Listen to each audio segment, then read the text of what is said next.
Hello, how's it going, everyone? How's it going? It is a Saturday. we are in the beginning of. We are in the beginning of. Beginning of. Beginning of. The weekend. I'm trying to figure out. I did have some coffee today. I had a really nice one. The label kind of has like an IKEA theming to it. I need to see which exactly this is from. It's a brand called Traffic Coffee, and it is one that is like a gourmet one that's sent out. And I tried at a place. They had a what's it called? A really cute like they have really cute covers on their coffees, and there was like a seasonal one they had that looked like an IKEA like label. But I would like to. I'd be interested in seeing more of their stuff. I also finally got Querelle. I've been I've been constantly asking myself whether I wanted it or not, cuz like deep down in my heart of hearts, like I kept passing by it. I was like, today's not the day to impulse buy it. And then I realized like, oh, the Criterion collection is going to be ending soon. So throughout this past month, I've pretty much just been like slowly, incrementally getting more Criterion stuff. Like I could probably like show you my DVDs and have it be like my own version of the Criterion closet. But like one of them is definitely going to be this one called Querelle. It is what's it called? It is a German film about what's it called? Like a pair of brothers or two brothers that are in some specific like kind of port town. There's like murder mysteries. There's like what's it called?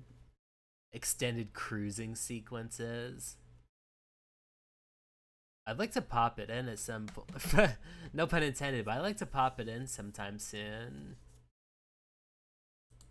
But I would be very excited to do so. Aside from that, aside from that, I don't have too much else. So I will be moving on to the game. The game. Let's get you off. I should be almost finished with it because I'm pretty close. I'm starting to see more of the rising action.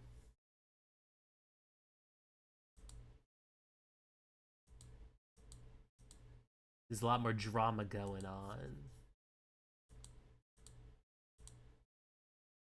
Let's get you scooting over there. Oh yeah, they had a what's it called? They had a merch drop. I bought like a ton of Icardi stuff. But like, hey, if you're watching this in like mid July of 2026, there is an ad drop for this, or there's a merch drop for this game, To Kill Eros.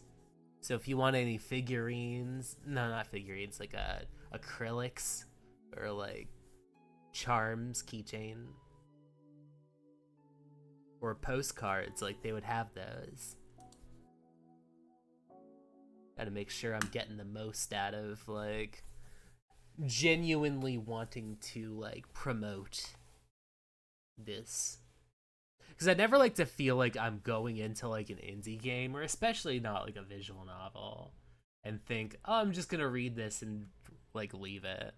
Like I want to do more to be able to support the people who create this, because deep down, it's a labor of love, and you end up creating characters that really stick with people. Even like no matter if the project is big or small, like if you have a connection with the characters, that's significant. Like a game you might have heard of a couple like minutes ago might just be your new favorite obsession. and like you would want to be able to get stuff for that to feed that little obsession or to be able to pay tribute to it.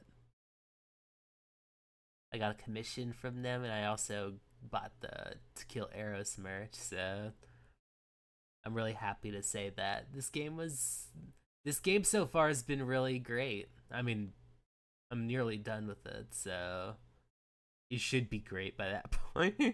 There's no so far.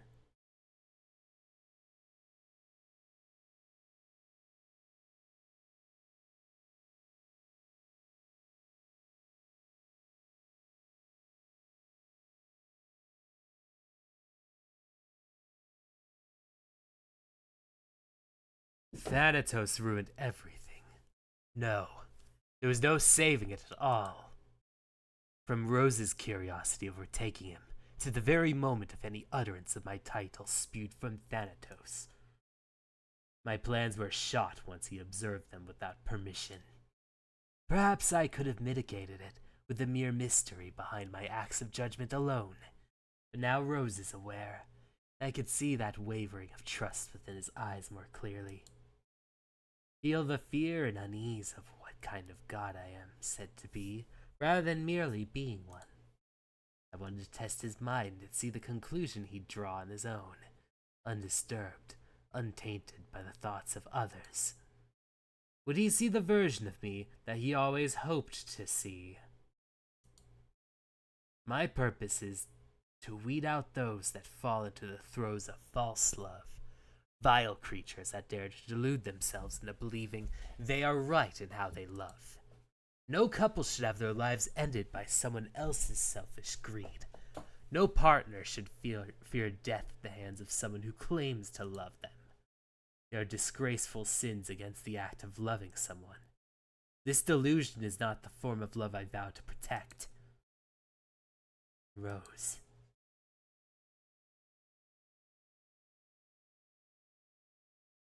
A human such as himself bears the rawness that mirrors the pattern of these sinners. But he is different.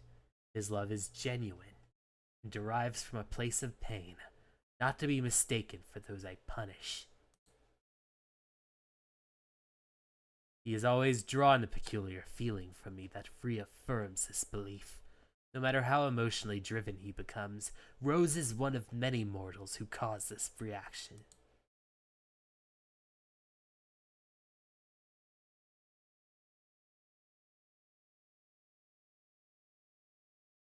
If I am now to be feared and shunned by him, then all is nothing. All this time and everything's been ruined.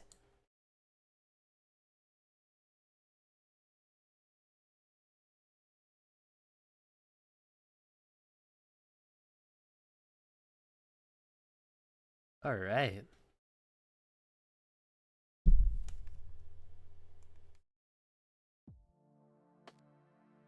The bell rang and I couldn't wait to get the hell out of class. Fridays were always like that. Never liked when the teacher tried to hold me overtime either. Being trapped in a classroom was only for an hour to 30 minutes that I was being held in. Any longer than that, I would have been tossing my body out the second floor window. Remember, your project is due next week on... yeah, bye. When he opened the door, I was the first one out and not looking back.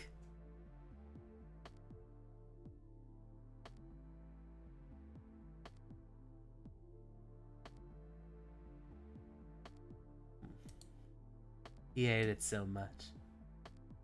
Sometimes he even tried to bear hug me so that the other kids who weren't as eager to leave could go first. I missed the bus that way once. It was almost spring break, so I couldn't find Marlowe and think of some stuff to do. Hanging around the orphanage every day until curfew would be boring. I ran to the usual spot we'd sit at to wait by the bus, but she wasn't there. Usually she made it first, even if the dumb boyfriend was hovering over her. Deciding to wait for her, I pulled out my MP3 to listen to some tunes in the meantime. If she were late, it might have been the fault of a teacher or administrator. Until, unlike me, who only did enough but never too much for my grades, Marla tried a little harder with her education. She wasn't some overachieving Einstein, but she was serious about the subject she loved. Things were even more crucial now than when we were seniors. Just one foot out the door of our orphanage. We've been working to scrape together some money, thinking of moving across town to the better side if I could. But I wasn't so sure if that would be happening anymore. Not with her dating Tegan. She's taking so long. The buses are gonna pull off. Where the hell is she? I stood up and looked around to see if she'd come, but I saw Tegan and his friends walking off campus together. She wasn't with them. Where is she? I didn't want to ask him, so I walked into the building to search for her. I went everywhere she could have been, asking all the teachers, but came up with nothing. Anxiety welled into the palms of my sweaty hands. If I hadn't broken my phone by accident a couple months ago, I would have called her. I rushed back outside, and by that time all the buses were gone. But at our spot was Marlo, sitting with her hood on. We missed the bus, you know? I mean, clearly you see that, but I thought I'd have to tell you that too. I approached her with the intent of giving her some flack. However, the closer I got, the more I heard her sniffling. Hey, what's going on? Hugging her from behind, I peered to see her face. Figuring something happened in class, or maybe a teacher said something. Didn't cross my mind that could be worse. What the hell, Mar? What happened? Makeup ruined tears stained Marlo's face. Her left cheek was bruised and swollen. What happened, Marlo? Tell me right now. Was it fucking Tegan? Don't. So it was him. Okay. No, no! No. Just leave it alone.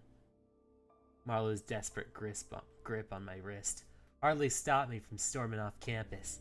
I humored her. We both know that's not gonna happen. He hit you. I told his ass not to do anything crazy or he'll see crazy for real. I know, but you can't fight him. I'm not scared of his friends, Marlo. Marlo cried more, clinging to my arm as tightly as she could. I knew why she didn't want me to fight him, but I couldn't care less. All I could think about was the fact that he put his hands on her. It's absolutely unforgivable. It didn't matter what the reason was. I'm gonna fuck him up. You know some scary ass people. I should have just given him the money when I asked for it. Money? What money? Not the money you've been saving. Say it's not... Marlo! I can earn it back. Why am I standing here absorbing this? As if the excuses him hitting you. As if that's gonna stop me even. Please, don't fight him. Fight him, I'll tear him apart. Marlo tugged my wrist weakly, barely hearing her sobs at bay. Tears often woke me up, but right now, all I could feel was rage and pain. Please, just drop it. I'm not dropping shit. This is not okay. You're not about to tell me it is either. I'm gonna kill him. She couldn't stop me. I only desired to punish him. All the worrying and concern for the future fell on deaf ears, left for her to worry about alone. Tegan was taller than me, so were all his friends. They were a dangerous bunch trying to be recruited into some gang, if I remember correctly. Good enough of a reason for Marlo to be scared. I could see right through him. There were worse folks to fear in Quasimir. Baby chasing the coattails of stronger men to boost his ego didn't deserve my fear. The day I caught him raising his voice at her, told him not to touch her the wrong way or else. He's the one who should be afraid.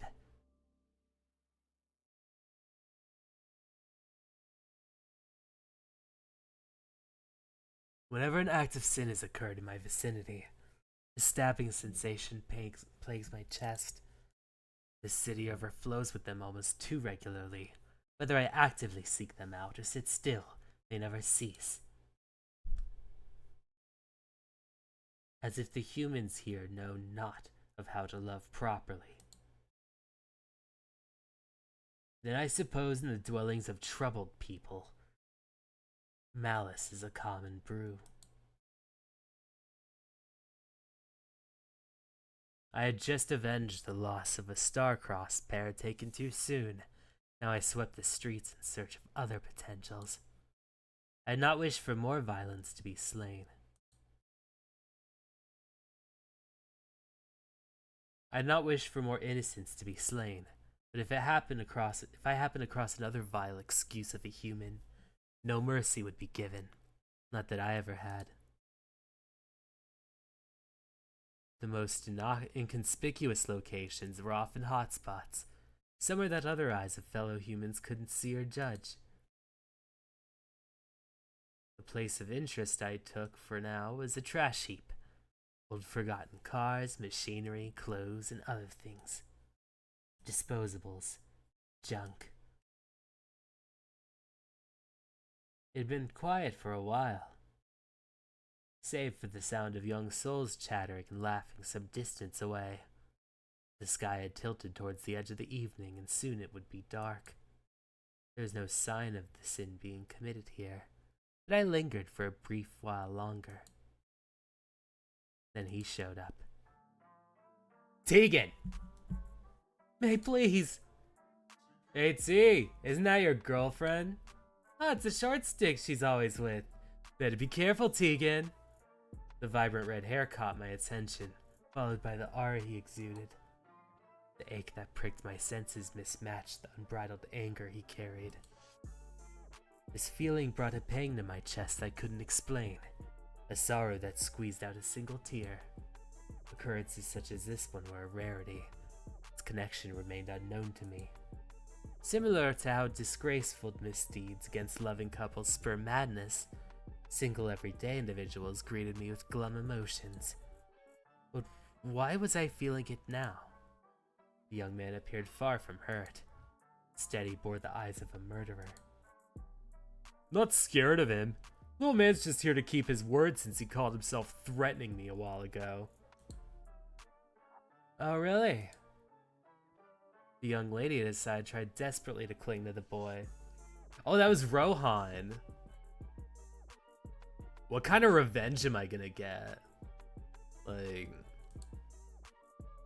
Because Rohan's been a scumbag that's followed me this whole time.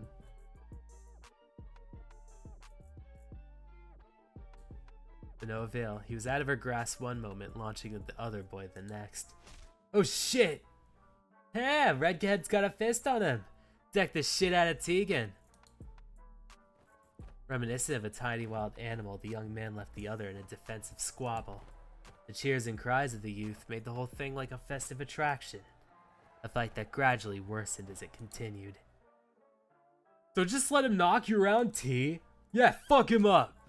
Hard to say it was an equal exchange. For every hit and bruise that stuck, the shorter male continued to deliver his own blows viciously. Each strike drew blood from his foe. Off to the side, there was a young lady crying in terror, unable to figure out what to do with herself amongst the fray. By observation, she was the girlfriend of the taller boy. The short one was her friend. If that were true, if he kills himself, I should be angry at the sight of it. Oddly enough, I was calm as the fight before me showed no signs of becoming fatal. Uncertainty, desperation, despair. Feelings like these usually accompany scenes like these, but I merely watched. He's gonna get his ass kicked for real. Give him something. T, take this. The uncertainty arrived. Nothing good ever comes with the addition of weapons. If anything, it's the quickest escalation. Alas, a crowbar made its way into the fight. The one they regarded as Tegan seized the opportunity to arm himself, in hopes of changing the tide. It amounted to nothing. His opponent tore the weapon benefit from him, using it to arm himself with something twice as dangerous. Back off! Get away from me! I warned you, bitch! I think he's actually gonna... This isn't funny anymore. Go do something! Me, I'm not getting hit with a crowbar! The tension reached its peak. The end was in sight, hovering above the down boy's face. This was the moment I would ready myself to pass judgment. But at a glance at the crying young lady and the aura still seeped From the rage-filled young man left me standing still. Melrose, no! Her voice, much louder than the former whimpering cries being swallowed up by the tiny crowd, was firm. When the crowbar came down anyway, I figured it was futile, but it did not land against Tegan's skull. I didn't see a spray of blood or horrific screams. This Melrose slammed the crowbar against the gravel, turned his eyes towards the girl. If you kill him, I'll be mad at you. A pitiful attempt to temper such a deep-seated rage would fail. I was certain. While I listened, those words were enough for someone like him. People like him thrive only in their own desires, their own delusions. I'd seen it time and time again. I'll be so mad I'll never forgive you. I'll never talk to you again. Childish and simplistic. Yet I underestimated the effect it would have on him. Melrose tossed the crowbar, and a great fear replaced the rage that consumed him, rivaling it. Ah! Wet streams stained my face, and my chest clenched when I saw him. The tears wouldn't stop as I wiped them away. Why is this happening? Sirens blare from two nearby vehicles, human equivalent of overseeing justice. I believe they refer to them as the police in this day and age. Their arrival spurred chaos amongst the roof, sending them whatever direction that helped them flee the scene. Ah! The one known as Tegan used this opportunity to retrieve the discarded crowbar and smack Melrose upside the head. Oh my god, May! It's okay. I'm okay. Ugh. Even though he spoke, he was disoriented and capable of moving. If they remained any longer, the authorities would trouble them. Can he stand? No, his head, I got him. You come this way, too. I know an easy escape route. The young girl, another young man, and Melrose sought refuge together, leaving the scene behind. I followed until they returned to what I assumed was their home. After making sure the two snuck back in the window to their room safely, the young man took his leave, carried a twinkle of interest in his eyes as he left. Look at you, you're all battered up. I told you not to fight him. He's worse off. I know, right? You really kicked his ass, but that was scary. I wasn't scared. I know, but I was. Scared I was gonna lose you today. Tegan isn't a threat to me. Not talking about that, I'm talking about you. My best friend, the one who's been my strongest support in this whole damn building. My friend who was so uptight and honest with himself, and everyone around him that sometimes it's tough to listen to. But even when you're talking shit and throwing hands, the best part of you. Your honesty, your sincerity, how much you care. You know how much I appreciate that from you? You're my family through and through. If that means you're becoming someone I know you're not, that scares me. You're not a wild animal. You're not a killer. You aren't some monster. Don't let all these people force that on you. Don't act like that just because that's what they're saying you are, okay? Don't use something as precious as defending me to accept those horrible labels. I get it. I'm sorry, Mar. It's okay.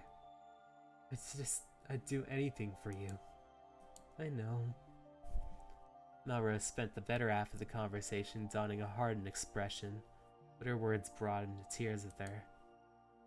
The two held each other, blubbering almost incomprehensibly, a sight that further complicated the emotions swirling inside of me. It was unlike anything I'd ever witnessed.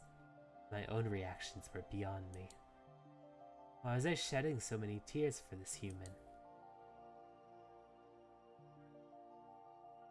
I felt an incredible urge to do something, anything to appease the ache in his chest, and my own. It was not my purpose. It wasn't something I should care about. Yet I cared about it so deeply I sought to silently, seek answers.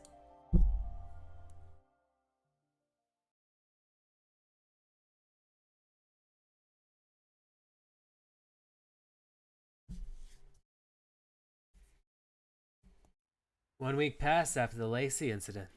One full week of doing nothing but my usual day-to-day routine. The only difference is Vitale. The somewhat elusive god has hardly ever gone for too long now. Whenever that shift in his demeanor occurred, it'd be almost an hour or two of his absence before he was back. The big-ass elephant remained in the room regardless of time. If I ever tried to open up the conversation, he'd ease himself into another topic or invade me entirely. Maybe it'd be better if he didn't talk about it. Better yet, he should just stay away from me. Not that he wanted anything up from me up to this point. He hadn't asked me a single thing of me since that day. He hasn't even spoken about Lacey.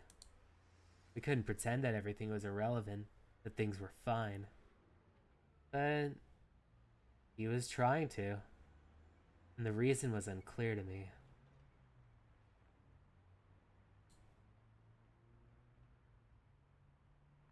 Was he really just here out of boredom? I didn't know what to think or believe. As I jogged across the intersection, nearly a car swerved around the corner, nearly hitting me had I been a second too late to cross.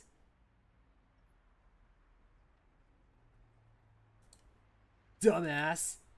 You almost hit me! I scoffed and continued walking the street until I reached the city park. I received a call from a woman asking if I could meet up with her and her daughter, wanting to express some gratitude. Oddly, I felt nervous going to see her, knowing full well that this must be about Lacey. They got around to asking questions. I wasn't so sure how to answer them, but it was too late to bail after agreeing to it. Is that the young man? Yeah, it's him. Trepidation plagued the steps as I grew closer. Fumbling in my pockets and unsure of what to do with my hands, I couldn't look at her the same way. She wasn't the same. Lacey sat in a wheelchair, who I presumed to be her mother standing beside her. It wasn't clear to me whether this change was permanent. Her eyes lacked the vibrant luster I'd seen before the attack. Light bags hung under her eyelids. Her face looked drained of color. Was she getting proper sleep?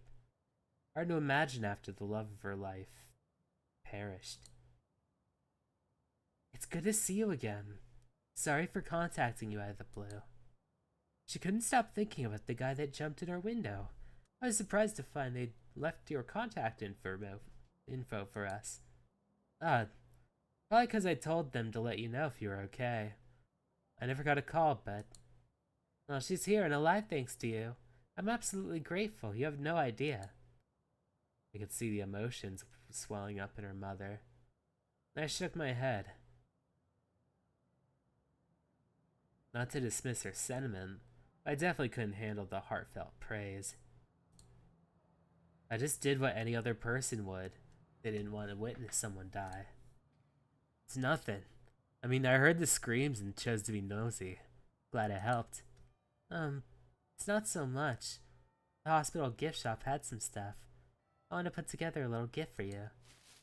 She lifted the gift bag in her hand and extended it to me with a faint smile. Hesitantly, I accepted the bag and peeked inside. There were quite a few things wrapped in decorative card and paper. You didn't have to. I know. I just felt I had to thank you.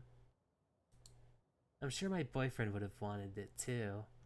He was about saving lives after all. She sniffed, glassy eyes welling in with tears at the mention. I'm sorry.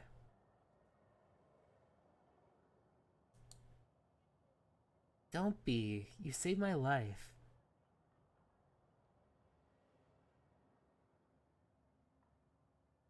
I'm sure he's just as grateful as I am.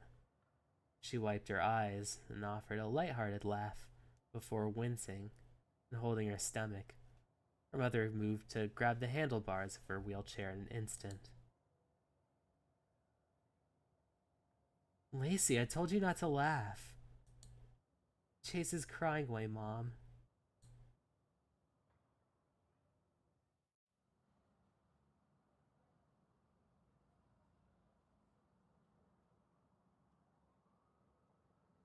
She recomposed herself and smiled more softly this time. I offered a wry smile of my own. We shouldn't keep you too long. Besides, it's just only a short outing. She has to get back to her room. No problem. Thanks for the gift, and stay safe on your way back. You too.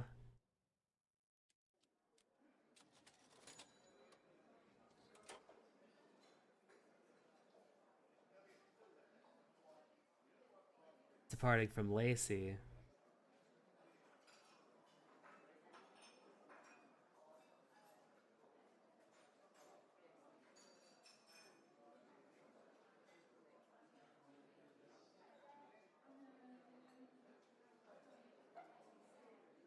Departing out Lacey, I stopped by a pedal latte to pick up something to go.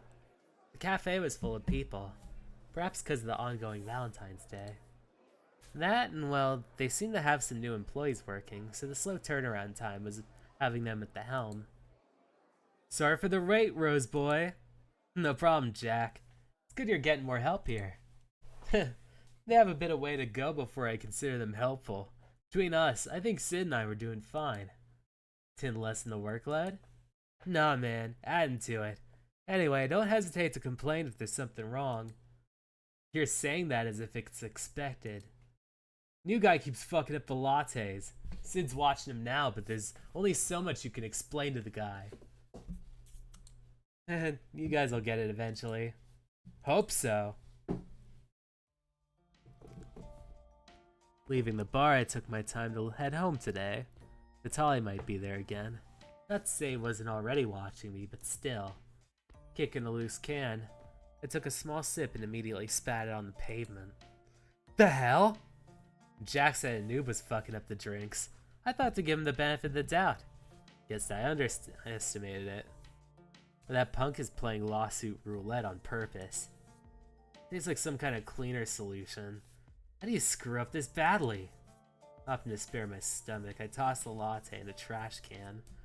I only hoped that the sandwich and donut were up to par, or else they'd pretty much got free money out of me. Do you want another?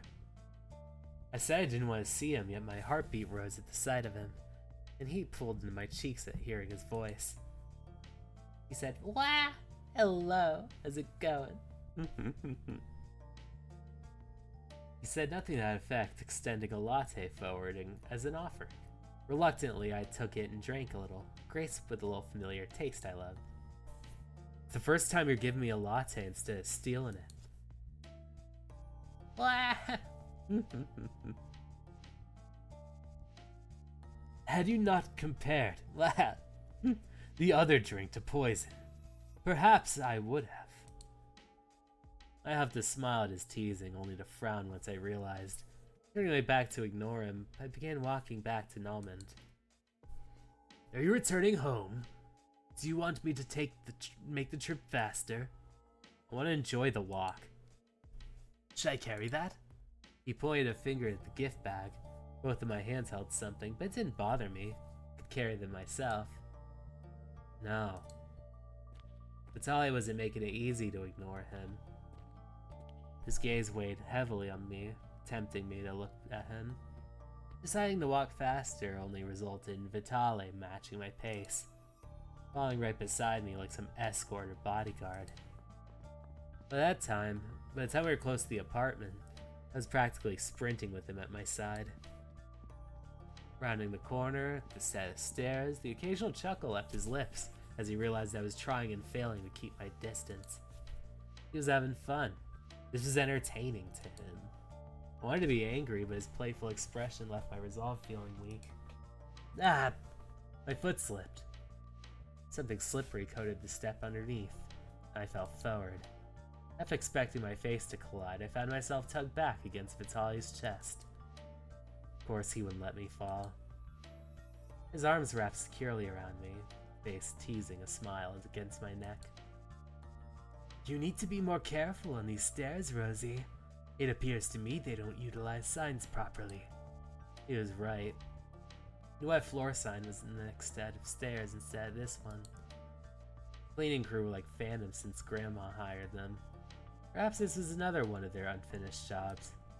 Regardless, Vitale's secure hold filled my chest with an indescribable warmth. I pulled away, forcing myself up the stairs with no comment to him. The silence definitely earned its pointed gaze upon my back. He was watching attentively as I let myself into the apartment, hovering around me as I placed the cafe food on the dinner table and walked over with the couch and the gift bag. Lacey bought a few miscellaneous things: headphones, a wallet, refillable water bottle, and a Higgy's gift card. I open the envelope and find that her mother left me a $100 bill and a thank you letter, wishing she could spare a little more for me. I sighed and put the card away, as Vitale sat next to me. Seeing her alive was nice.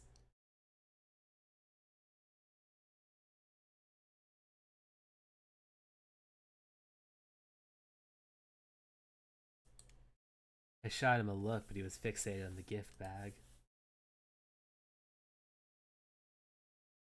Of all times, there are hardly any ever survivors.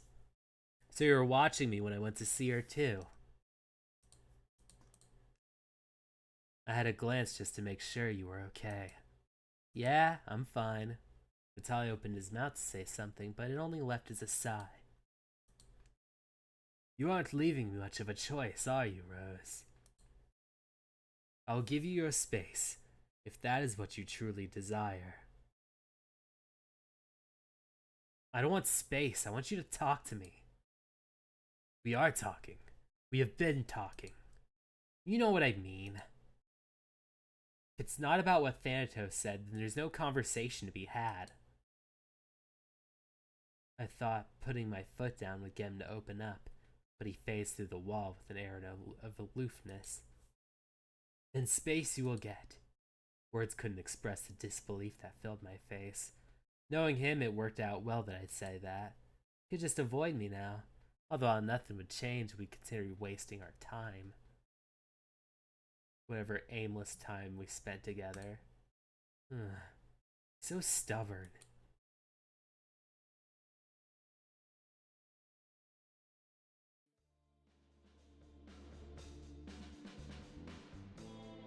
After a stalemate, day went by with a continuous funk.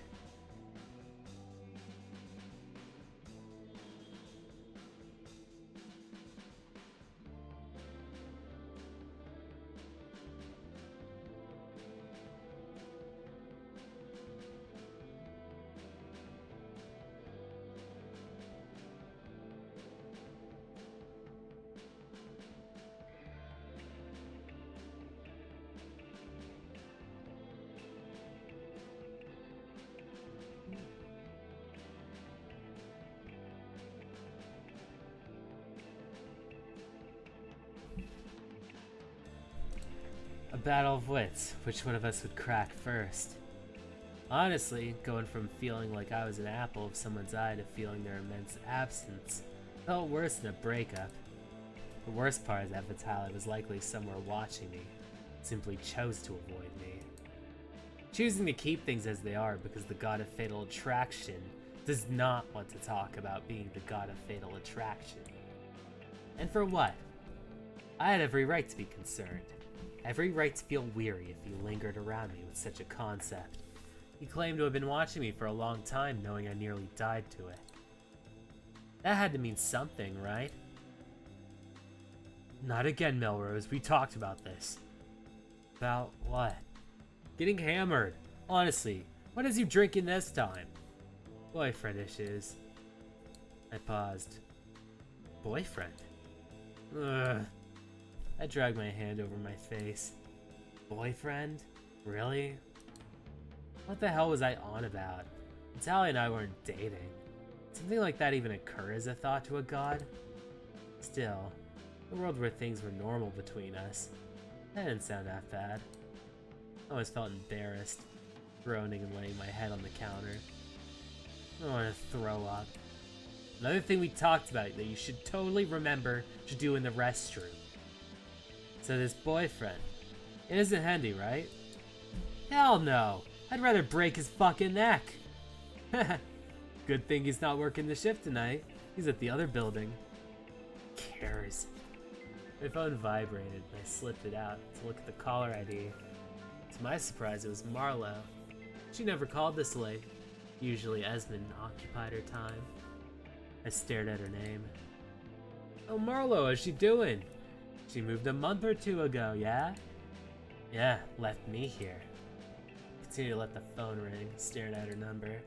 You didn't answer? Oh, right, yeah. Before the last ring I answered, I found myself greeted with a ghost. Rather, Marlo was wearing one of those $1 facial masks. I didn't realize the call was a video chat, not just a regular one. When she saw my plastered face against the countertop, she immediately went full nag. Are you seriously drunk at Solar right now? Yeah. It's almost midnight. Don't tell me you went by yourself. Where's your drinking buddy? Clive's my drinking buddy. Clive's the damn bartender, not your drinking partner, May. And hey, hope Solar's running well. Still good business as always, Marlo. Be sure to come back and visit sometime. Dude, I miss the screwballs there. Esmond and I will definitely stop by again. Stared at her quietly as she carried on with Clive, feeling a small pang in my chest. Didn't escape missing her, but I guess it felt even worse tonight. Oh yeah, Melrose's having boyfriend trouble. I know how to help with that. Excuse me. Someone flagged Clive down for a drink. He slipped off after snitching on my non-existent love life. Boyfriend? First, congrats, but second, why the hell am I learning this late? Where's the teabag been? I mixed up. I called him my boyfriend, but we're not dating. Aw, boo. You like him though, right? It's complicated. Doesn't sound new. But at least you're giving it thought instead of jumping head first. What's he like? He's... sexy. Aren't they all? Except Hendy. No, I mean, he knows it. He knows I think that about him, and he feeds into it. It's unfair. Can't even stay mad at him. Oh no, May, not the face again. You're not falling into some trap over there, right? I wobbled my head, attempting to agree, disagree. It only confused her. What kind of answer is that? He makes me feel overwhelmed. In a special way. Uh-huh. Is this conversation heading to rated R territory? Cause no. Even if I think that as well. Already? You didn't. No, not all the way, of course. Forming the words to express how Vitale made me feel was challenging. No person I dated was matched the elegance in which he carried himself. It makes sense. He wasn't human. His level of beauty, both inward and outward, is otherworldly. Despite that, it's the simplest things that make me feel vulnerable. Everything he does feels like it's for me, or with me in mind. I love his attention. I can't go anywhere else, do anything else, and somehow he still comes back to me. He has no reason to.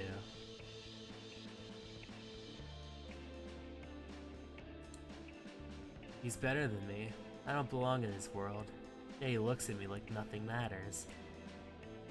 And we're fighting. Fighting over something dumb. As if he's afraid of my opinion. My lowly opinion. He wants to continue like we've been. First of all, your opinion would never be a lowly one. And second, I think that's why he's scared. Because he thinks highly of what you have to say.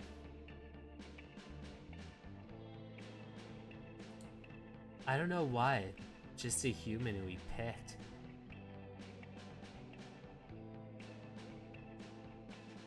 Why should I matter that much to him? I learned something about him. A secret he's been keeping from me.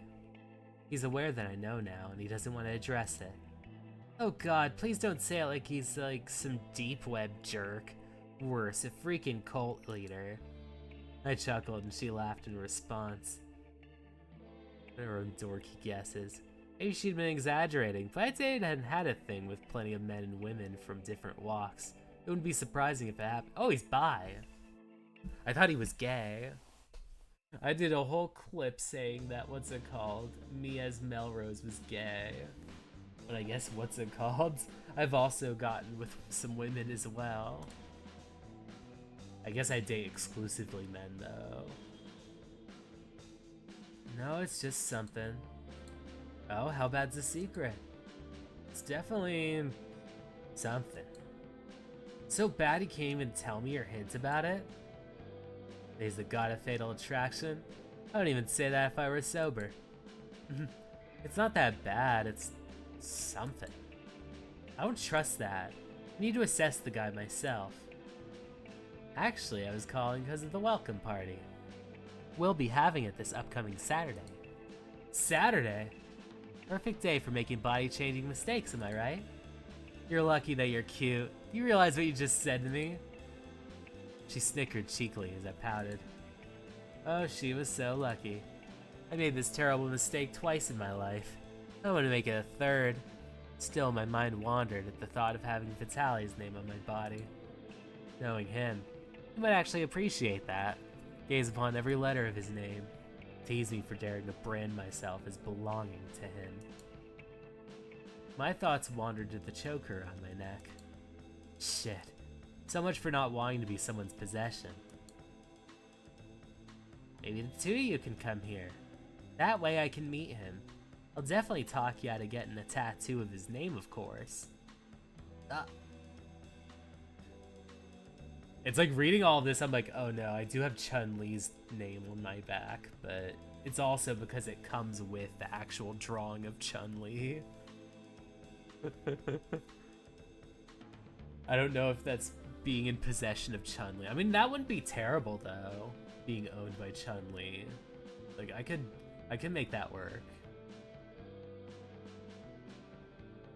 Especially if she needs a footstool. Still, I'm not sure. About coming to the party? I don't have any plans, but things are so complicated right now. Something may come up. Marlo's expression soured a bit when I said that. Skeptical eye raised as she observed me. Whatever she thought remained unknown as nodded understandingly and said,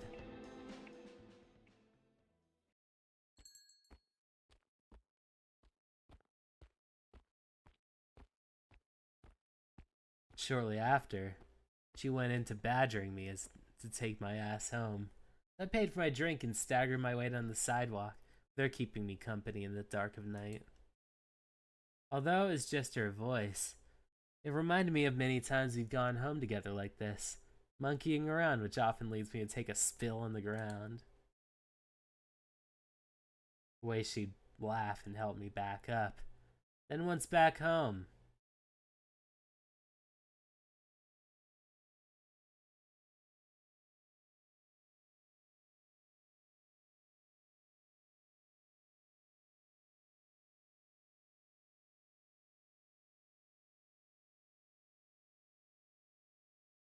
the way she'd laugh and help me back up. Then once back home, we'd crawl into our pajamas and huddle up in the couch, passing out to old slasher flicks. Mar. Yeah? Well, I'll always be friends, right? Damn straight. You'll never get rid of me, bro. Now focus up and get your tail home. Okay. Picked up my pace to a light sprint at her command and...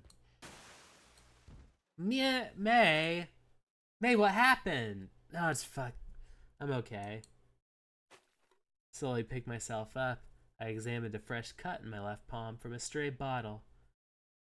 Then looked behind me. Smashing against the pavement was an air conditioner that had fallen. While it nearly fell behind me, it was enough to startle me into falling. Luckily, I didn't crack my phone today, or else it'd be a lot more shittier than I thought. It wasn't a drunk walk home unless I fell, that's for sure. Someone's aircon fell out. It didn't hit me, but I'm a little shaken. Guess you could say it's God way of sobering you up. Hurry up and get home, okay? Yes, ma'am.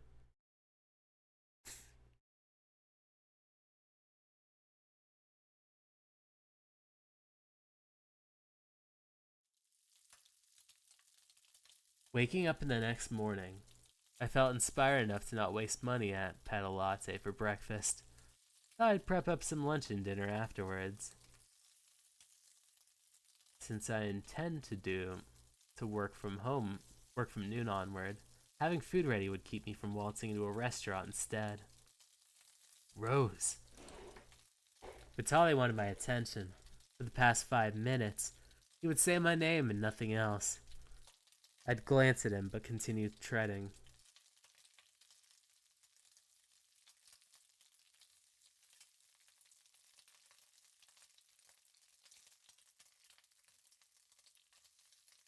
I glanced at him, but continued tending to my multiple skillets.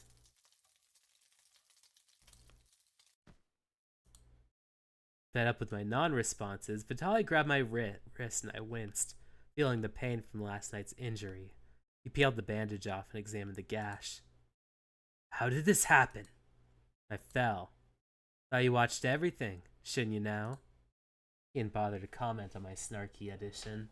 Chose to stare at my wound instead. The wound appeared nasty. Deep incision. Does it hurt? Right now, yes, because you're messing with... Vitali kissed the palm. The tingling coolness seeped into my gash, washing away against the pain I felt, easing the throb. I'm sure my face felt flushed, but focusing on my hand more than anything else, anxiety bubbled within me watching him treat my injury so delicately.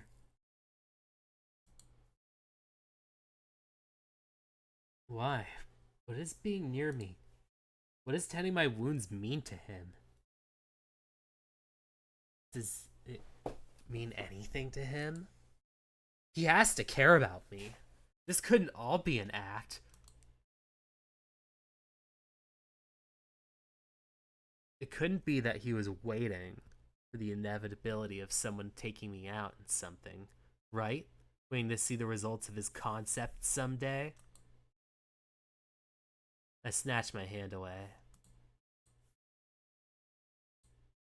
I'm fine. The next moment, I wasn't. Ah, fucking hell! In an effort to pull away from Vitale, my hand swung back too far, pushing one skillet aside. The grease popped onto my skin. The sleeve caught fire. Rose! He was quick to extinguish the flame, but I ran into the bathroom, slamming the door behind me. Maybe it was unfair to get upset at him for the injury I'd just given myself, but if he hadn't distracted me in the first place... His hand passed through the door, grabbing my wrist again before he stepped into the bathroom. Come here. I can handle... Shut up. He dragged me to the sink and turned on the faucet, forcing the hand under the cold water. I bit my lip to hold the moan, focused on breathing to ignore the sting. My eyes wandered up, from the water running over my hand. He looked troubled again, full of concern. I stared at his face, leaning back against the chest while he tended the burn. After the pain eased enough, I pointed the large first aid kit.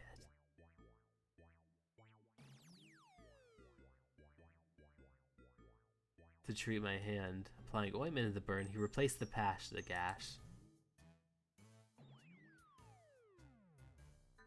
We sat in silence. The chattering of the TV playing some cartoon filled the room. I wasn't the one who put it on, so I could have expected Vitale only did it. Come to think of it, the little animals looked like those capsule pets I won for him at the amusement park. The otter was Vitale's favorite. paying close attention, it seemed to be the butt of everyone's jokes. Clearly it was for gag or comedy purposes, but I couldn't help thinking that it probably sucked to be him. I turned your stove off, but I assumed it didn't finish cooking itself. I think it's safe for you to finish. Thanks. He won't look me in the eye. No need. This is the least you could thank me for. Watching him caress my injured hand made him feel oddly timid. Thanks anyway. The torrent of uneasiness had vanished. I leaned towards his lips for a chaste kiss. His eyes lingered on my lips when I pulled back, but he didn't chase them. Because of course he wouldn't. Rejecting his gestures and giving him a cold shoulder meant I needed space.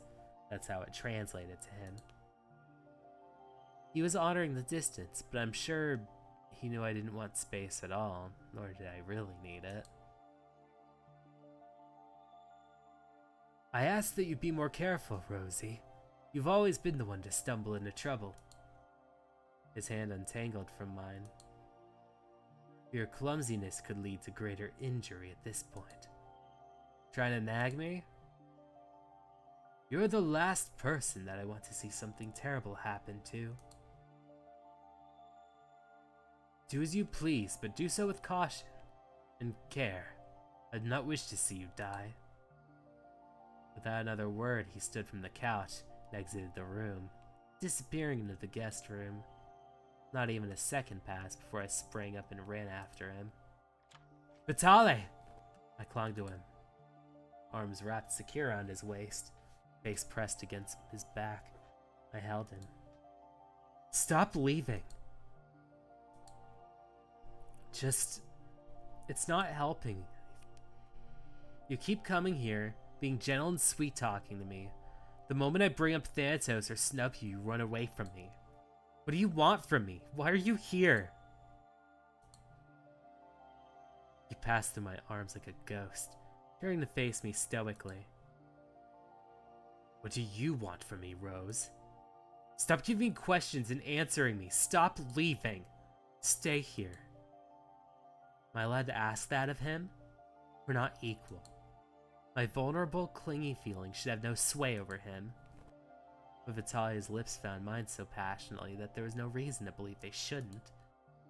Passion so hot, my body felt akin to a melting candle locked in his arms. A biting warmth followed his mouth and then eased down my neck, threatening my pulse. If I were in any pain, any danger of dying, I couldn't feel it, all engulfed by the pleasure looming inside me. The rippling sensation of his fingertips running alongside my bare spine flooded my mind with clouds. More kiss. Chorus. Effortlessly, no hesitation, his lips returned to mine. Just like him, returning to me. Desperation to breathe between each kiss hardly mattered. Vitale's response to my whims, adjusting to what I wanted. How long had it been since I felt treasured?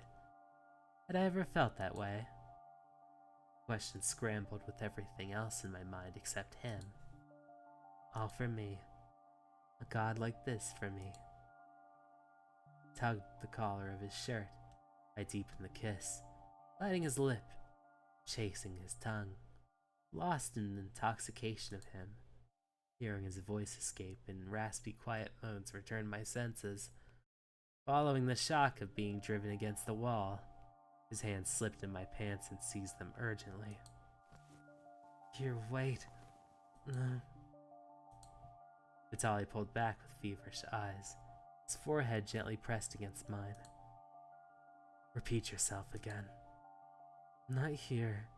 Not in this room. It may not be Marlowe's room, but it had been hers. Be awkward. Alright. One more gentle kiss, then to my cheek before he retreated. Eyes so soft he brushed a finger along my cheek and rested his hands on my shoulder. Marlowe's room faded, replaced with my own. The tips of his finger guided me backwards until the back of my calves touched the bed frame. With bated breath, I took his hands and brought them to my pants once again. Those intense eyes reflected nothing but myself, just as they had been when we first met. I swallowed hard, working up the courage to hold his hand, to match him. What happened? With a sudden cry of pain, Vitale distanced himself again, hands hovering over his beating heart. His pained expression warped his mind into intense rage, his eyes wide and erect, darting to the bedroom window. Vitale, I have to go, but I will return to you. But I must go. When I reached back, he faded into a plume of black smoke. Whether out of defeat or exhaustion, I collapsed to my knees. He was gone. Again. The silence of the room rang twice as loud compared to every other time. My swollen lips, the scrapes on my back, the bite on my neck, my hand injured, aching all at once. Come back soon.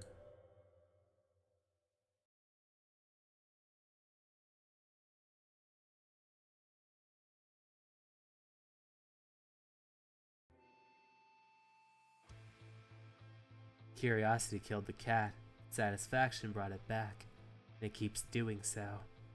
Death follows behind every choice, every decision with hawkish eyes, waiting patiently as he should.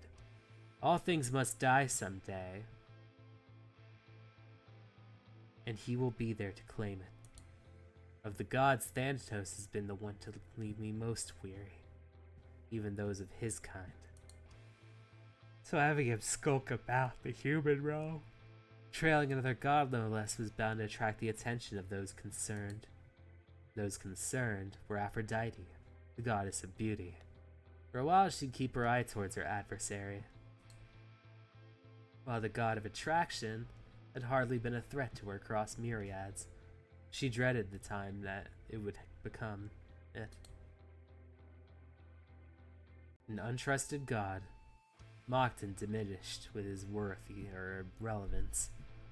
He had every reason to hate her, every reason to decide to encroach on her territory and meddle with her affairs.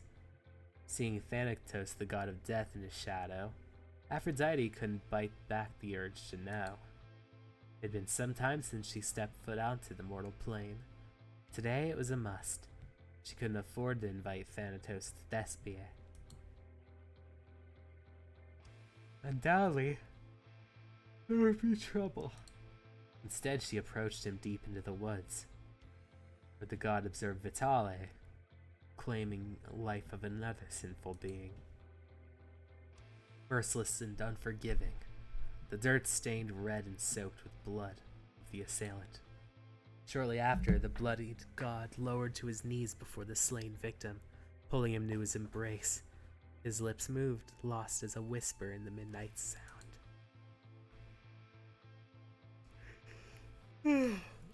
He has no shame, always meddling with human affairs, yes? They are only doing it as he wishes. Yet he tries to feign some kind of human virtue towards it. She joined Thanatos' side, looking up at him with a hint of smirk. However, Thanatos lacked mirth about the situation. One heel turned, the other followed suit, leaving the ritual that he had just witnessed behind. Did I offend? I really meant to strike up conversation. I am aware, but I have no words to spare. Speak of your intentions, or else leave me be. Aphrodite strolled beside him, glancing back at Vitale's hard at work honoring the dead. I am envious as why you entailed the god of fatal attraction. I've kept my eyes on him, as he always struck me as embittered towards the rest of us. Has he done anything grievous? No different than what you've just witnessed. However, I've grown tired of repeat offenses towards my work. I am to teach the young god a lesson. He who effortlessly claims the heart of those who are not yet fated to die will learn the value of fate. The goddess of beauty twinkled at the prospect. Vitale had stepped on a landmine with Thantos, and he would receive punishment, when she believed he needed direly. Anything to keep the lesser god at his lowest. Sure enough, you can handle the punishment yourself. If I may assist you, I am more than willing. If I teach him to respect the higher gods. Death stared at her as he did everyone else, with indifference. A moment of silence passed with the wind before he donned a smirk.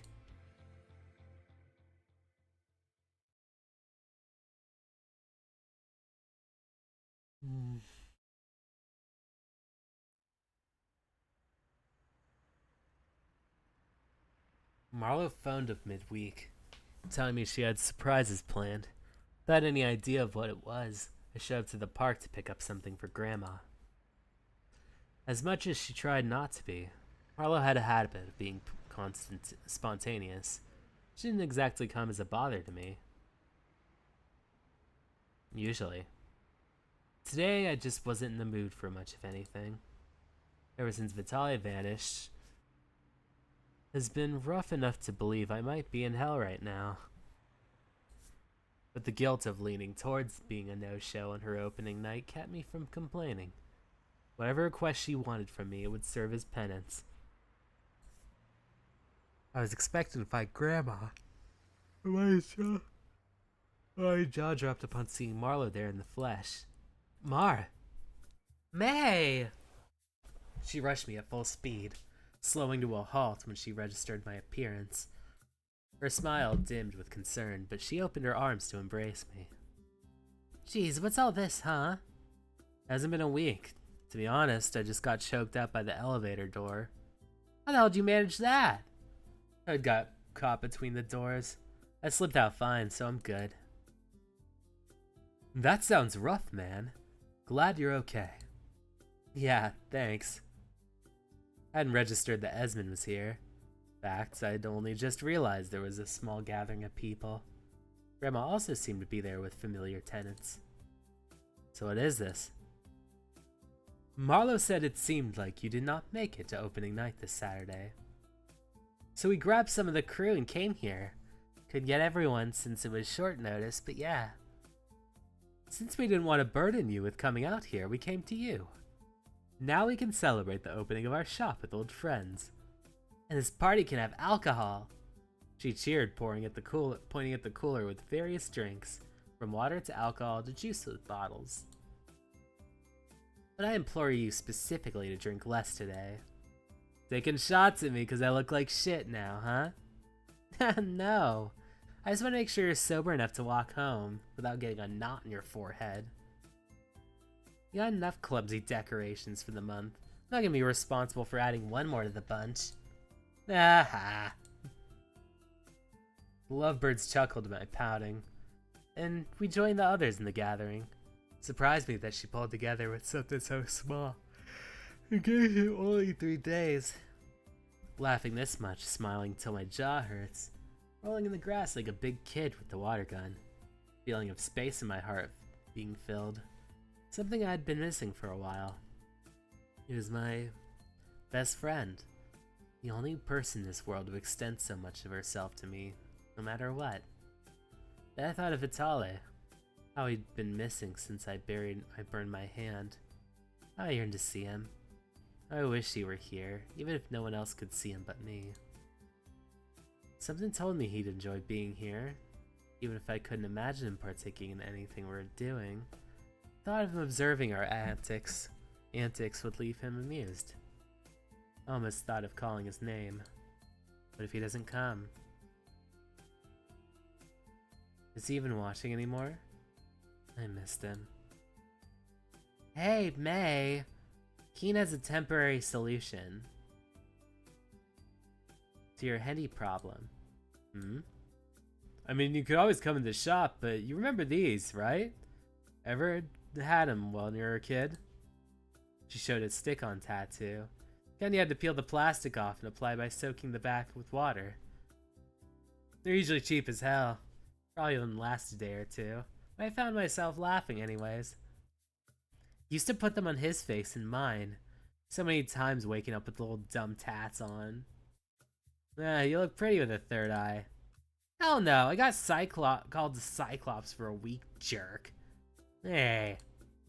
She made a bratty face at me before pointing to my ankle tattoo. I looked down at it, feeling a slight bit of shame and regret before the guy took my ankle in my hand. Mary, can you grab a water and some paper towels? Oh yeah, Operation Remove Handy. More like covering him up.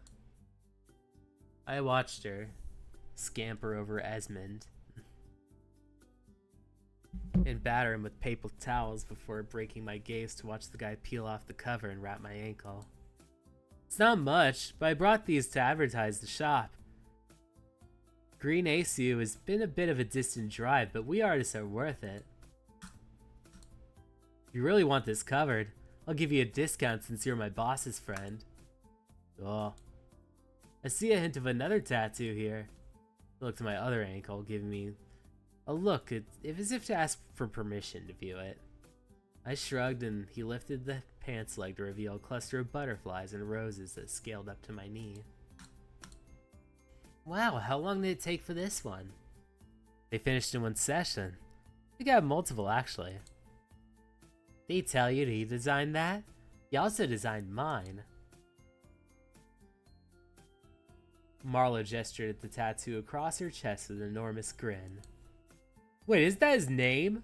Yep, long story short, we were 20 drunk and a tattoo parlor existed. It was all over. I think it was the first one I got. Or was it? My stomach tattoo is around the same, I think.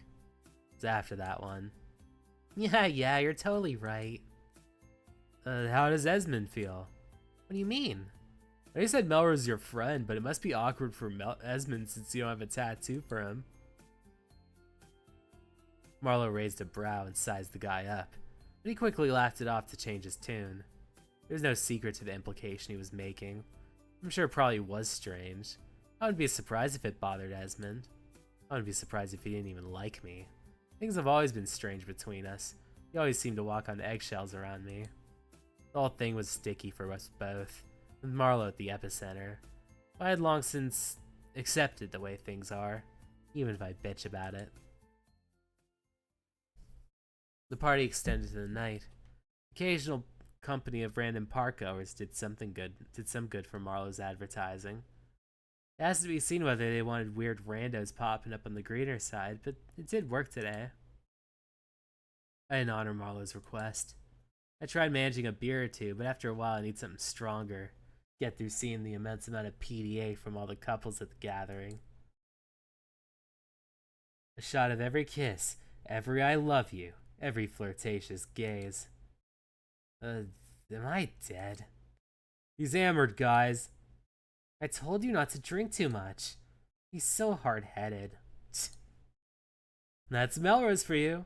Hey, I'll take him back so you guys can start packing. No, I can take care of it. Hush! You can barely keep your eyes open. Flicking my forehead, she turned to Esmond, standing on her tiptoes as he leaned for a kiss. Nothing could conceal the grimace on my face. Thanks, babe. I'll join you guys after we get everything together, okay?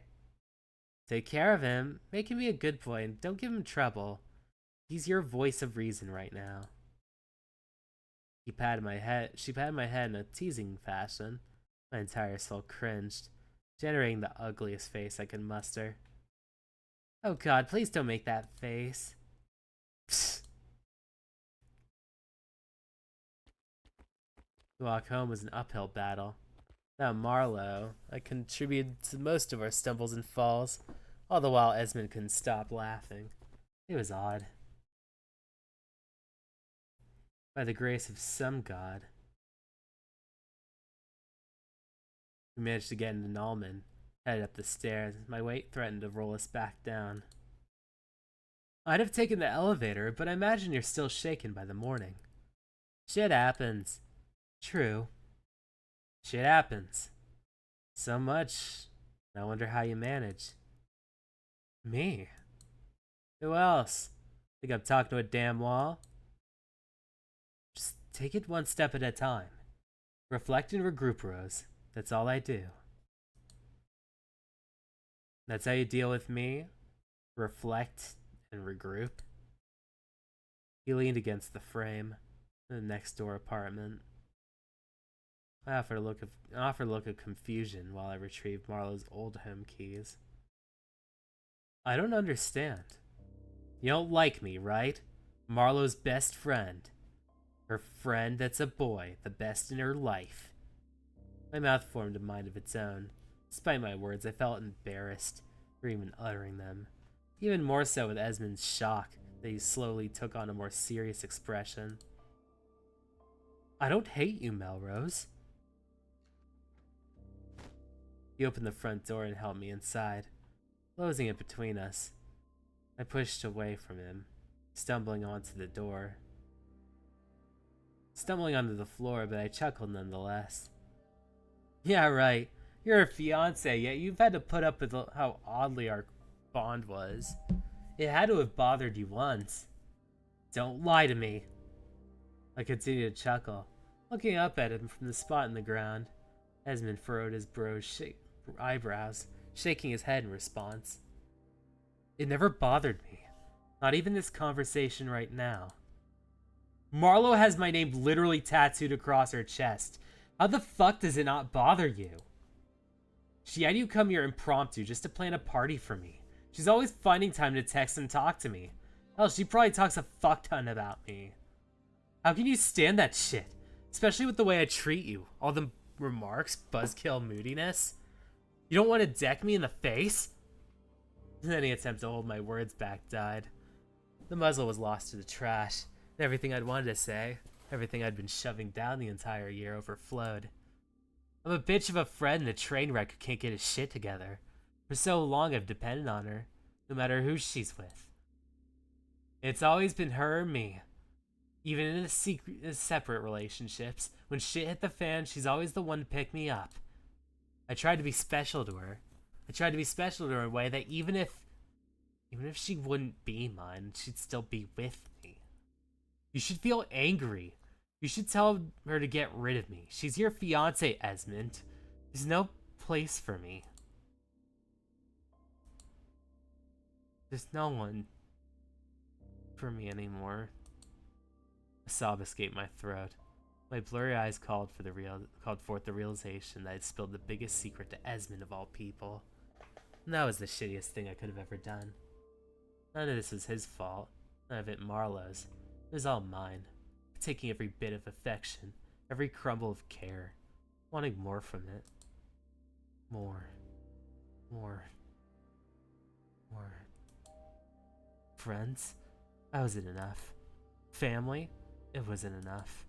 I wanted someone to love and hold me as if they were the only thing that mattered to them. Like I meant more than anyone else in the world. Like they couldn't live without me. With all the love that Marlowe's given me since childhood, she couldn't give me what I wanted. I've known this for so long, but that doesn't make the pain any less painful. Because there's no one to ease it. No one to take it away. I won't tell her to get rid of you. I won't tell her to stay away from you. None of that. Why? It may not be the way you want it, but you mean the world to Marlowe, Melrose. You know more than I do that she's never known her family. Never had one of her own till she met you and the landlady. You're her brother just as much as you're her best friend. She needs you. You need her. And I'll be damned if I ever let some petty thing make me feel threatened by your bond. Esmond keeled, extended his hand out to me, eyes earnest. It's okay. There's no hate here. Only love, man. My throat seized for air. I erupted into a loud cry, shaking as I accepted his hand. Without hesitation, Esmond hugged me, patting my back. You're all right. We've got your back, Melrose. Marlowe and I aren't going to let you fall, okay? Okay. For the first time, I didn't feel consumed with jealousy. I'd always known that when they proposed to each other, they were meant to be. Eros had done well to pair them up. Esmond would undoubtedly make Marlo the happiest woman alive, and I was thankful. She deserved it. If I couldn't have her, then I would be content with supporting her. I could... Huh? That sound! Small pieces of the ceiling dusted off onto our shoulders, and a hole formed. Move out of the way! Esmond tackled me at the apartment wall. The ceiling caved in, shaking the foundation of the entire building. The smoke sailed through the air with both of us coughing, thankfully untouched. I think Nauman had a poor build. It's not supposed to. The landlady said it passed the most recent inspection. To have the ceiling cave in like that, I look at the hole, managing to catch a glimpse of something white before the room began to shake. If we stay here, it'll collapse. Come on. Esmond helped me, rushing over to open the door. Debris continued to crash down the ceiling. Ah! Before I could make it through the door, the floor jutted beneath my foot. My body flew over the railing, but Esmond's tight grasp of me kept me from plummeting to my death. Neighbors from other buildings came flooding out of their homes. Don't look down! Keep holding my hand! As he said that, the balcony ledge cracked. A piece broke off, bringing Esmond to the floor as he tried holding on to me. Something popped, maybe a bone, but his face twisted. He bit his lip, hand tightening on mine. Esmond! I got you! Don't worry about me. Use the other hand so I can pick you up. The apartment continued to crumble around us, and the screams and shock of our neighbors carried throughout the street. Esmond appeared to be in so much pain trying to keep hold of me, but his grip didn't falter.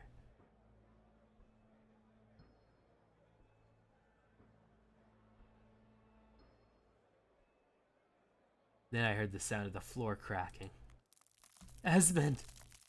Grab my hand, Melrose! If I do that, you fucking fall too! I just said I'm not gonna let you fall, damn it! Trust me! Tears threatened to seize my eyes again. As my vision blurred, I encountered a ghost of something cruel. Hovering behind Esmond was Lacey's ex-boyfriend, staring at me with his cold, dead eyes.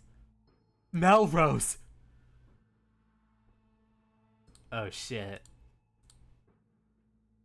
I'm gonna say positive. I pinched my eyes closed and used the free hand to grab onto Esmond's. Now wasn't the time to get distracted by hallucinations. Don't let go. I'm gonna try pulling you up. Be mindful of your arm. I wasn't sure what has happened, but I'm sure if it had taken a nasty blow. Regardless, Esmond used his strength to pull me back up. It's the safer part that hadn't collapsed. Down below, neighbors lined down the streets and sidewalk, slowing down any cars that tried to pass. I could see Marlo pushing her way through the people. Don't go in the building! Stay down there! She froze in place, helplessly looking at both of us as if she wanted to cry. She came in. She just added the dangerous situation. Now Esmond and I were safe. There was no way down. Behind us, the rubble blocked the path to the staircase. The balcony was split with a gap too huge to jump the other side. We were stuck unless we took our chances with the ledge again. I don't see a way down. We could probably hold out here until the fire department gets here. Yeah. You okay? Yeah, hella sobered up too. I know that's right. I'm sorry, Esmond, for being an ass all this time. I get it. Honestly, I kind of handle it like the whole dad if you gotta impress for me. If you gotta impress for him to give you his daughter situation. It sounds about right, minus the whole unrequited thing.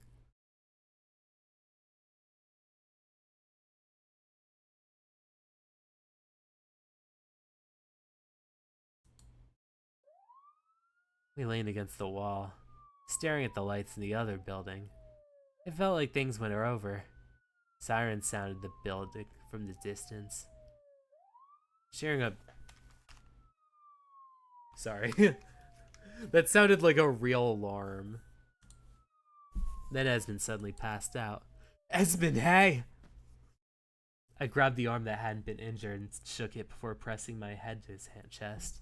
He still had a heartbeat, but he'd fallen into a deep sleep. I should have asked one of the scouting cupids to handle this. He just won't die. What? Are you an angel? I've seen Cupid scouring. Whatever Dr. Love was, but this is different. His appearance felt holier. You came to see me. Perhaps killing you isn't the answer, but presenting you to her personally is. Killing me? Wait! You were behind this? This is even more complicated with you being aware. No matter. He'll die regardless. I should just do as I'm told. The first time I slipped the fountain pen out my pocket. With Vitale's choker, I'd been content with the idea that nothing would try to harm me. I didn't think I'd need to use the pen at this point. Stay back! Don't make this complicated. I'm here for you. If you exist, I'll kill your friend here. Sweat prickled my brow. My throat felt parched. Nerves shaken at the fact that having not only defend myself, but Esmond too. I didn't trust that I could do it. Even if his mind wasn't as compromised, my reaction time likely sucked. Try it! I taunted, readying myself for the fight of my life. But the fight didn't come to pass. Red sprayed from the being's chest, a beating heart within the clutch of a black, slender finger. His body dropped after an abrupt jet, the organ falling next to him. Vitale. Drenched in a coat of red, as if he had just gotten out of a bloody shower. He took slow steps towards me. His hands rubbed at the fabric of his sleeve, before extending to rub his fingertips along the jawline.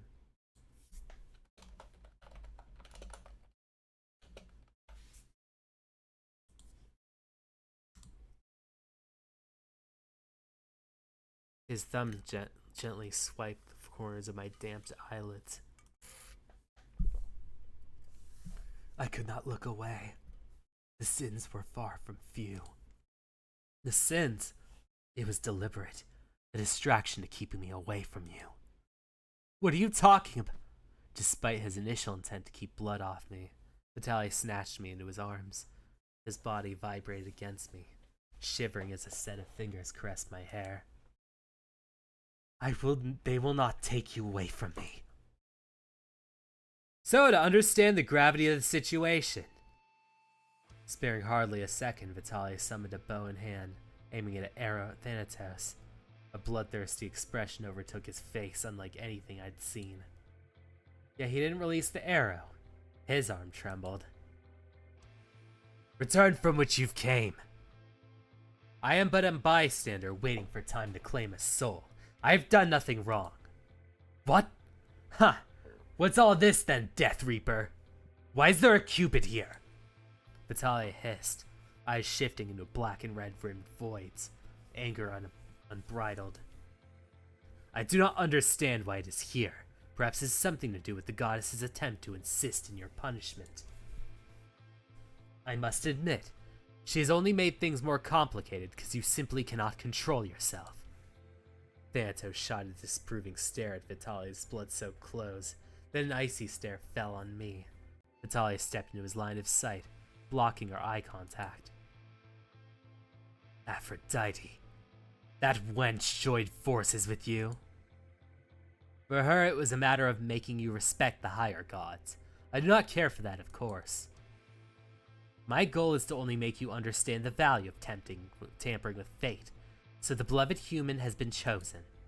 But I was chosen as a punishment for Vitale, which meant every instance until this point, everything that felt like it could have turned deadly was because Thanatos was trying to kill me. It was not his time. And it was hers. The mortal he'd saved. An eye for an eye, a life for a life. Have you no shame at all? Gods are supposed to be marveled and worshipped by humans. Aren't we meant to leave a righteous impression on their minds? He saved someone, your response is to kill him for it? Do you not understand the message it sends? The thunder within Vitale's tone spoke volumes about just how angry he was. Although I found myself wrapping my arms around him, burying my face in his hair, his wrath left me unsettled. I was afraid he'd lose himself in anger. Thanatos continued to respond, unprovoked and unbothered. A message only he will learn in honest. Humans will continue to juggle their mortality and their morality for as long as they live. None of it matters to me. I do see no good or evil. I see life and death. All things must die, and when they do, I bring them to Hades, indiscriminately. You do not have to claim him now. Right, you are. But care, I do not. Cheeky bastard. Vitale clenched his bow so hard that it cracked a bit, particles falling to the ground. Throwing your little tantrum. It is your own fault that your own beloved human is suffering. I told you to stop. Even as you vouch for his life, you have no intention of putting an end to your atrocities. That's your ultimatum? For me to stop passing judgment on those who commit fatal attraction? I do not care if you punish them. Just stop killing them. Stop your unsavory obsession with stealing hearts. They felt necessary to impose on other lives with their own selfish reasons. Actions have consequences. Thanatos laughed, before reassuming a face void of genuine interest. You and the concept of love, even Eros has found it overcomplicated, to the point of running off and killing himself. Do not speak ill of him. Vitale! I tire of your superiority complex. If you do not understand...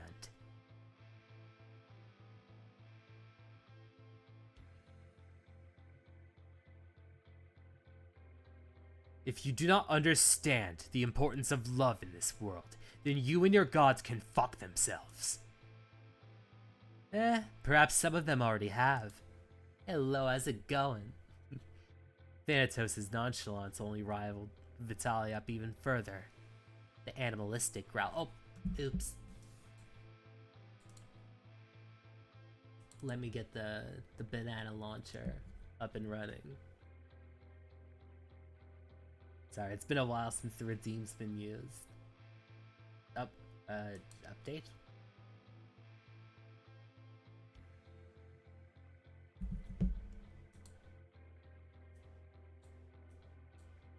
Let's see.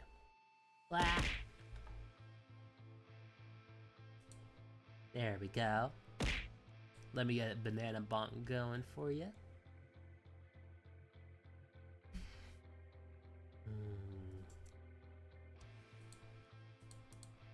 Ah. How's it going? I was losing him. He was already under a lot of pressure. Any more and he might snap. Think, damn it. Oh, I'm doing pretty good. I ended up going to get, what's it called?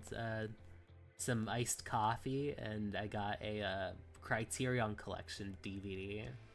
So everything's pretty good on my end.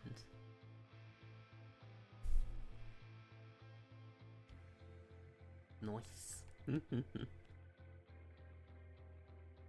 Holding Vitale tightly in my grasp, I passed over every thought in my mind, till something finally clicked.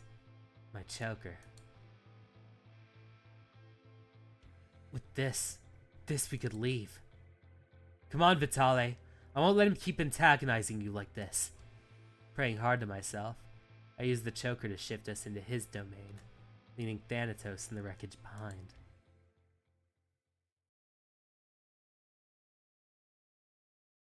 Wait, what's his name? Where's Esmond?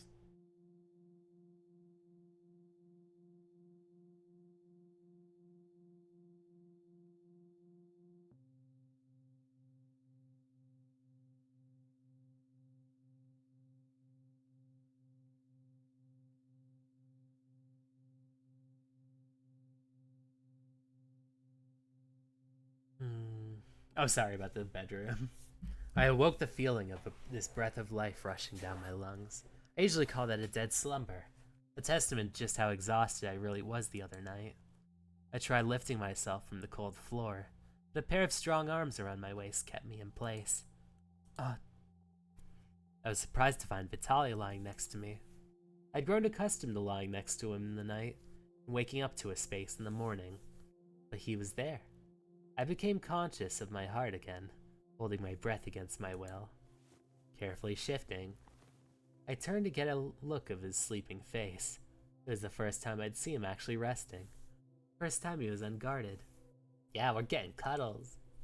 I marveled at him for only a minute before the blood that was still staining him settled in. I remembered everything that happened. That I was marked to die soon. Price to pay for saving another life. I'd been so hard pressed with not giving a shit about Lacey's life in the beginning, but when it all came down to the wire, I proved myself to be a liar. Huh. Yup. I couldn't just watch her die, not when there was something I could do. Ironically, I'm being punished for it. So should I have ignored everything and just let her die unjustly? Was that the right thing to do? I should have minded my own business. Saying it out loud only made me feel worse. I couldn't ignore her, and just let something evil happen while I was there. Morals be damned. Ugh. Why can't I ever catch a break? Can't be mad about saving her life, but I don't want to die yet either. So much I haven't thought about any aspirations or future beyond the day-to-day, but I want to dream of something. Someday. Marlo and Esmond will get married. They expressed an interest in having kids together. I want to be there when they're born. Every major milestone for them. I want to be alive for it. They're my family. I wiped my eyes, bit my lip to hold back the sound. I don't want to make Vitale, feeling some sense of embarrassment as Immortal crying over his limited lifespan. But even the thought of him made it worse, as it would undoubtedly hurt him to lose me too. My roses let his thoughts wander for far too long. Vitale's groggy voice whispered against my ears as his body curled into me once more. I couldn't contain my sniffling any longer, hiding my eyes behind the palms of my hands. I wasn't trying to wake you up. That is of no concern to me. He pressed a kiss onto my cheek, my jaw, my neck. His thumb rubbed circles into my tense shoulder. Why are you like this? When you are like this, my only concern is to console you. Tell me, how can I do that for you? Uncovering my eyes, I slowly turned to face him fully, only to be met with the surprise of his tear-stained cheeks as well. The solemn expression he wore softened a bit. He wiped my face with the edge of his sleeve. You're crying too? Was he crying for me? Crying because of me? Vitale's hand slipped into my hair. He pressed his lips against mine. The tingle of his lips passed tiny sparks throughout my body, dancing along my nerves.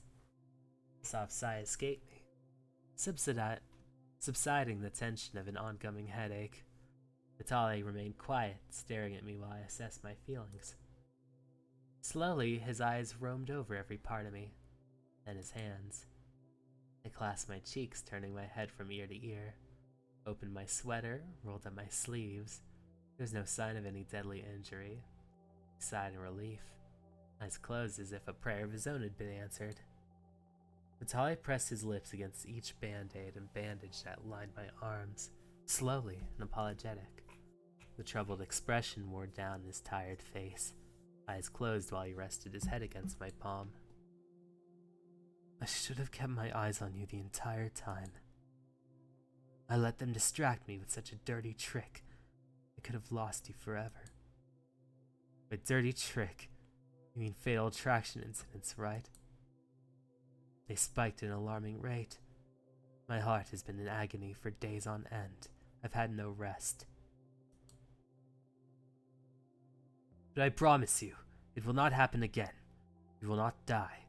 I will stay by your sword. I will stay by your side. My rose. My dear.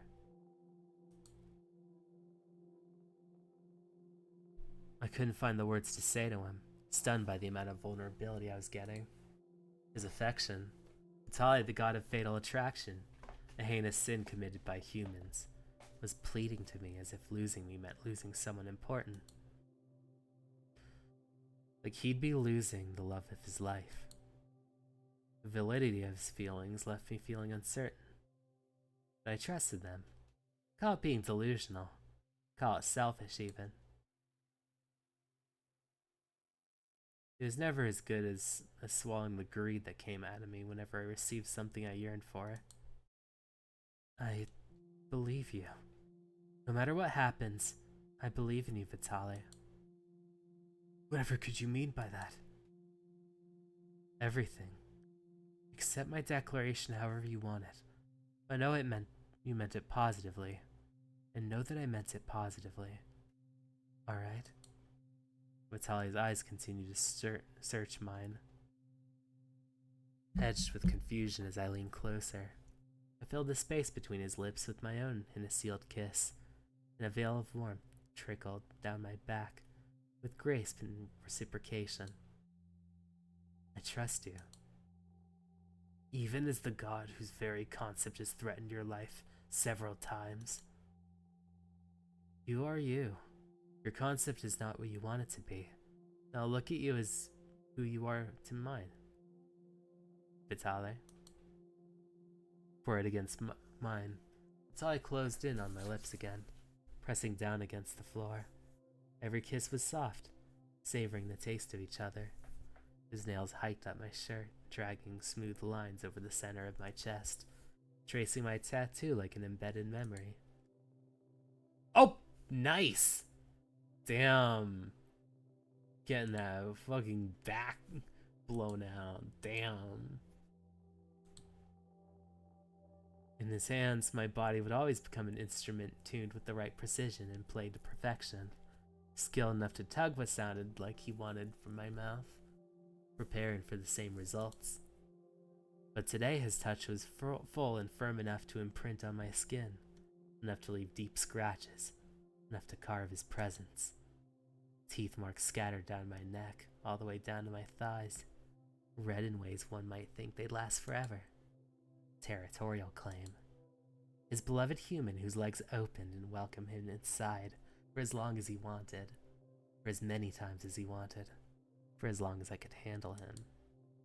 I lost myself in his arms several times, intoxicated by his taste, overwhelmed, overstimulated. Time was lost as I failed to notice when we changed places, forgetting all that I feared. I didn't care about anything but Vitale, trying to convey that every bit of feeling he passed into my body was mutual. Coaxing his fear that I couldn't understand just how strongly he felt about me. No matter how intense, I accepted him until the very moment my body gave out. Alright. I love you. Oh.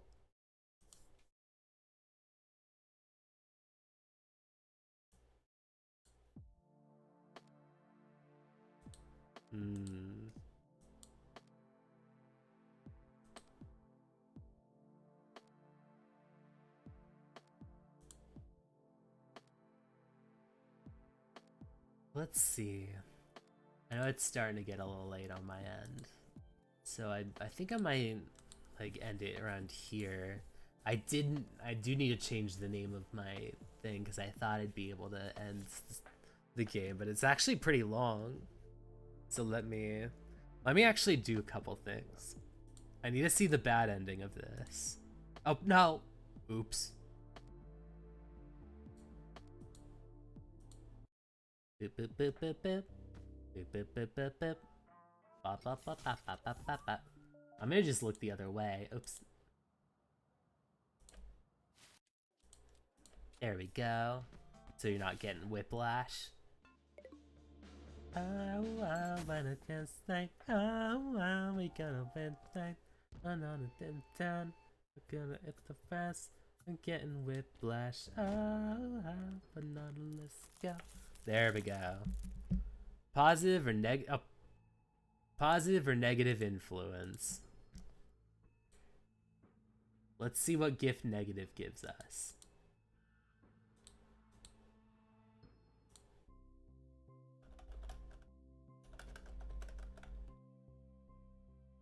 Esmond, take your Marlowe. Don't do it. Oh man, I fell. Am I falling? Oh, I let go. This one.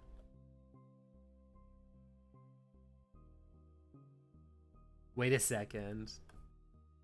I figured Vitale would catch you.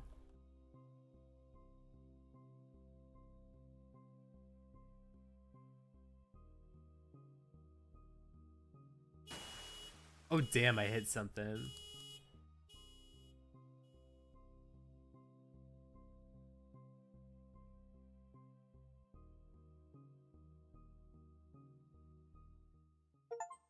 Oh, it's just the other bad ending. Second bad ending. I'm not gonna save my progress. Cause yeah. Let's see. We got our gallery here. Okay, there's still 3 more that I need to unlock.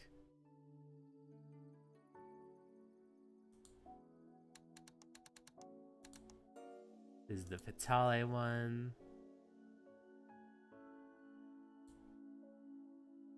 Okay, there's still a little bit more to go. Yeah, I think I might probably call it and like continue off like next week. I know it's taking a bit of time to be able to finish this one, but it is taking, what's it called? It is a pretty long game. We got 3 different routes here. I just gotta remember all my boyos. I actually bought like, what's it called? There's a merch drop, so I bought a couple of Cardi things. I also made him in what's it called? Tomodachi Life. Oh. I still remember all these. And I remember this one too. I still love Icardi's route the most. The Vitale one's getting pretty close, but I feel like the Dr. Love one took a little time to pick up. Yeah, thank you all so much for coming along. It's really awesome to be able to stream on the weekdays and weekends. But tomorrow I'm going to be playing some more Deltarune Chapter 5. Before I head out, I'm going to poke my beauty mark, poke the mic, and send out all kinds of positive vibes. So until next time, until tomorrow, I'll be seeing you all. Bye.